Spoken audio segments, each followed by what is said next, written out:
नमस्कार दोस्तों और स्वागत है आपका।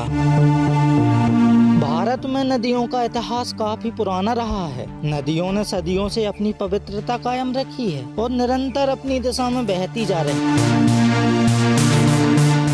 कभी गंगा जैसे पवित्र नदी का जिक्र शास्त्रों में होता है तो कभी पुराणों में यमुना की पवित्रता के लिए उसे पूजा जाता है। समय बदलता गया और सदियां आगे बढ़ती गईं, लेकिन नदियों ने न कभी अपनी दिशा बदली और न ही अपनी पवित्रता कम की। ऐसी ही पवित्र नदियों में से एक है ब्रह्मपुत्र नदी।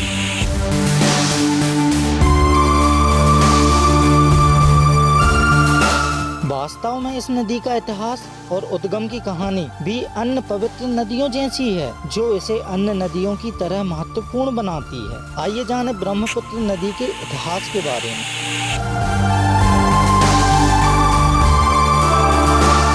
जब भी नदियों की बात सामने आती है तब भारतवर्ष की सबसे लंबी नदियों में से एक ब्रह्मपुत्र नदी भी सबसे ऊपर होती है। यह भारत की सबसे लंबी नदियों में से एक है।